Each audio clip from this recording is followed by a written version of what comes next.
Happy 2017, everyone. This is Derek. It's January 2nd, and this is the first of a quick 3-part tutorial for the Gematrinator, version 0.74, just uploaded today. This new file is available at one of the 2 links in the description. The first link is a zip file that contains an assortment of Excel files, including some searchable databases to get you started, in addition to various data spreadsheets. The second link is just the Gematrinator itself, which is all that's really required to run the application. Before beginning, a quick note to Mac users. At the moment, this file uses VBA functions that are not included in the Mac version, so as far as I know, you will not be able to use this on a Mac or in OpenOffice.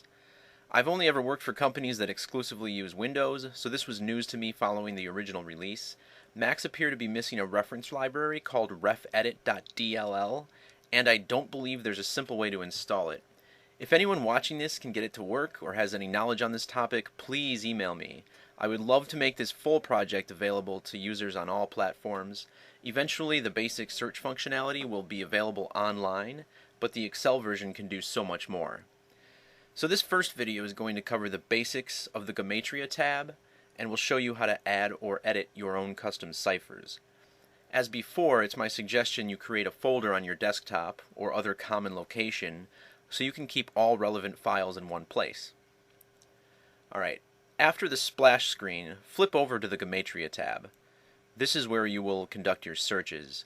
To begin a new search, click the big button, click the search term, or use the shortcut Ctrl+G or Alt+G. From the search menu, begin typing and the calculations from all selected ciphers will display as you go. To change the displayed ciphers, click the button here, or use the shortcut Ctrl+E from the Gematria tab. With the Pythagorean exceptions, keep in mind that only relevant ciphers will appear, meaning that you won't see the S-exception results if there's no S in the search. Likewise, if you select both the S and KSV exceptions, you will only see the S-exception if there are no Ks or Vs in the search. Similarly, you will only see the Francis Bacon results if you include a capital letter in the string. Now, the lower left part of this menu is for custom ciphers. To add a new one, first click Edit and then Add New. Enter a name for the cipher and fill in each letter with a numerical value. Zeros are allowed here. If you wish to make the value for uppercase letters different than their lowercase counterparts, click Differentiate Case. Unlike lowercase letters, you are allowed to leave the boxes for capitals blank. Doing so will give that character the same numerical equivalent as the lowercase. Click Save, and your new cipher will now be displayed in the list. Simply highlight its name, click Done, and you will see its results in your next search. You are allowed room for up to 16 custom ciphers. After you run a search, of course, you will get the calculations in each selected cipher. Below each result is that number reduced to a single digit, but the reduction will stop at master numbers 11, 22, or 33.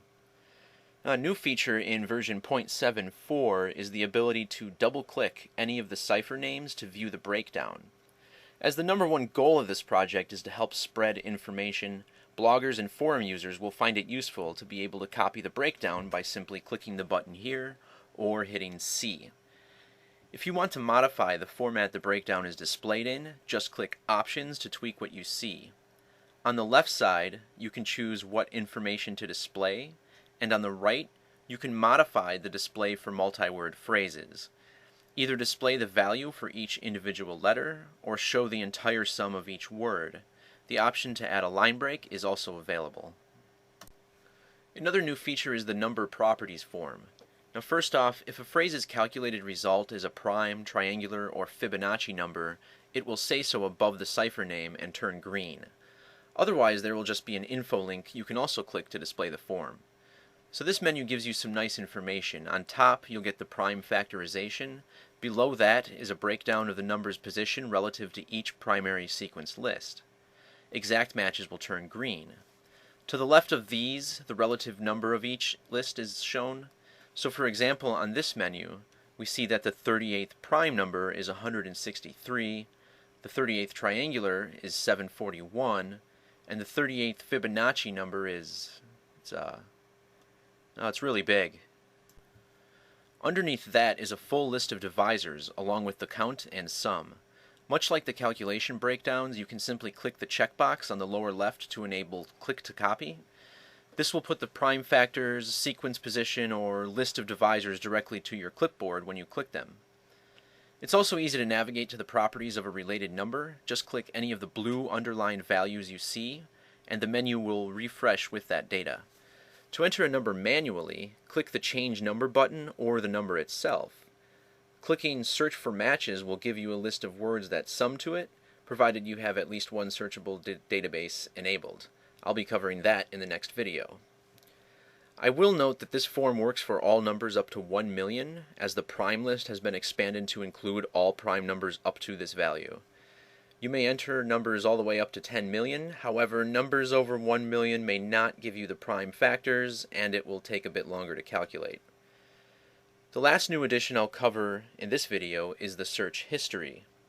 The most recent 100 searches you run are saved, and you can navigate backwards and forwards through them by using these buttons up top. Well, that's it for part 1. In part 2, I will explain how to create or open a database so you can start making some real connections. Alright, welcome to part 2. In this video, I will be covering how to create and search through various databases in the Gematrinator. In previous versions, you had to import a database into the file to make it searchable, but this is no more. Now, all you'll need to do is open the database in Excel and keep the file open while the Gematrinator is running. So in here, I'll run a search, and as you see, nothing shows up below the calculated results. I'm going to open my Gematrinator folder and navigate to the databases subfolder, and for this example, I'll use the database of numbers.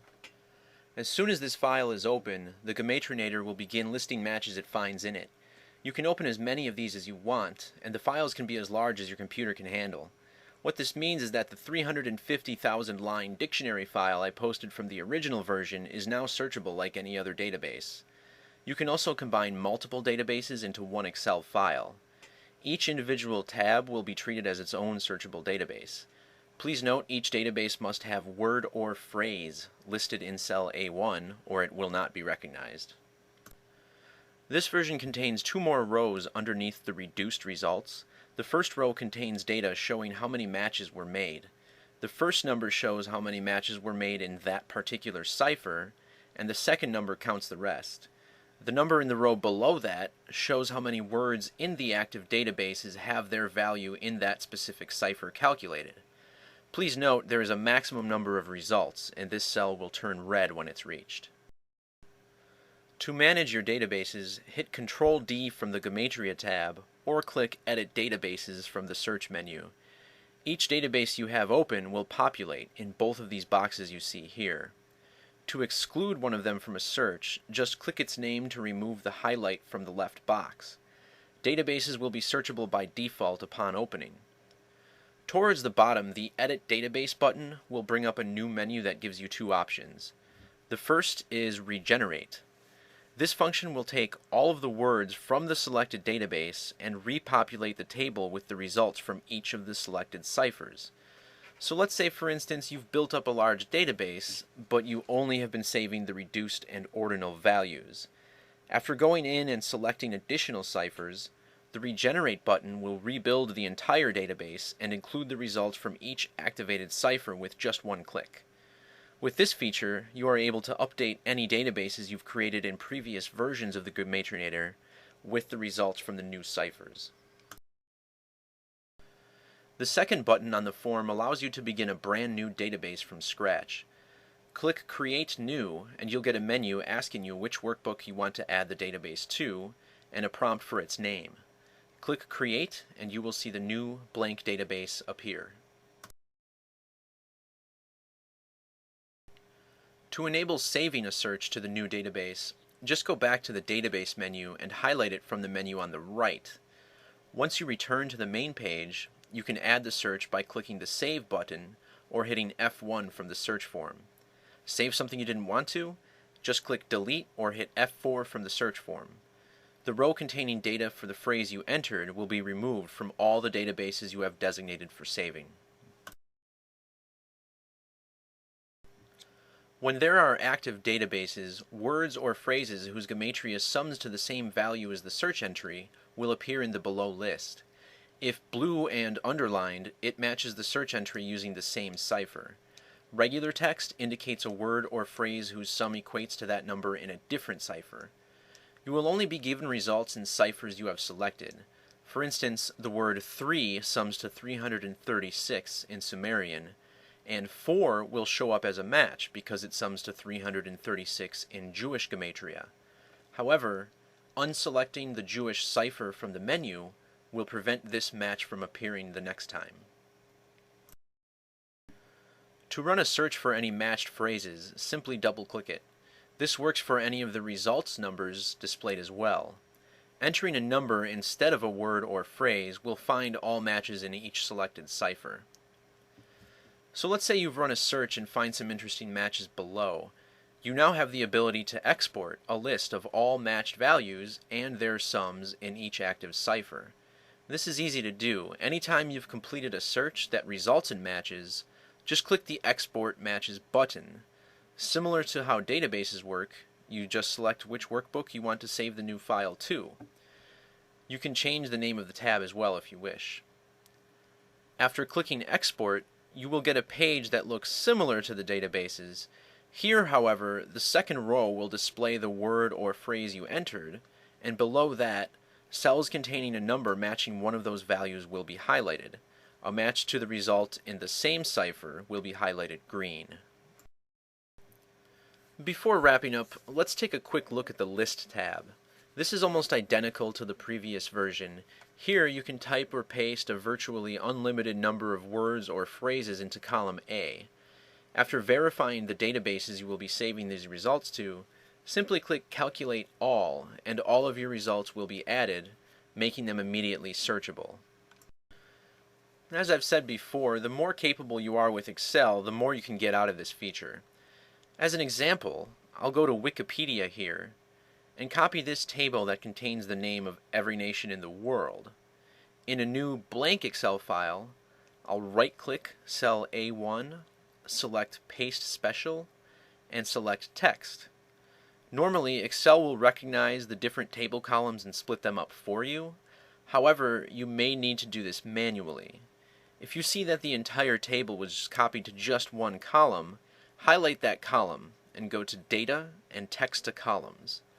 By using the Tab delimiter, Excel should be able to split this data up, allowing you to select the column containing only the country names.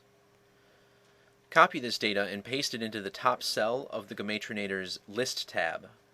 Click Calculate All, and every value in the list will be calculated and added to the selected database. Just like that, the countries will now appear in your search results. Just make sure to save any database files you're editing before closing them. Alright, that wraps up part 2. Move on to part 3 for details on the date calculator and the date list page. Hey, welcome to part 3 of the Gematrinator version 0.74 tutorial. So far we've covered the basics of the Gematria page, how the ciphers work, and how to create and manage searchable databases. In this video we'll take a look at the updated date calculator, some of the new functionality, and also the powerful date list tab that I hope many of you can find good use for. For the most part, this page is self-explanatory, but there's a couple of nice features. There are only 2 cells you can edit here, the beginning date and end date. You are able to either enter a date manually, or you can use the arrows above to move the date forward or backward by a day, a week, a month, or a year. The numerology for each of the entered dates will be shown below, as well as the formula calculation. Double-clicking any of these cells will allow you to copy the data to the clipboard. To the right, you will see 4 boxes that display the span between the 2 entered dates in various formats. Above these is a button called Find Date. In this menu, enter the number of years, months, weeks, or days, or any combination thereof, that you want to add to the beginning date, and the end date will be populated with the result. To flip these and find a beginning date to a selected end date, Just click Find Beginning Date instead. As you type, the date will update. Click Done to close the menu. I will note that currently this does not calculate numerologies for dates prior to 1900, as Excel does not have those dates built in. A future version will work around this. Now at the bottom, you'll see a few boxes that calculate the span between the two dates if they were within 1 year of each other. You can use this to see how many days it's been since or until a birthday, for instance. In addition to the number of days, there's also a breakdown of months and weeks. The calculations on the left side do not include the end date, the ones on the right do. You'll see that several of these cells are underlined. You can click them to bring up the number properties form.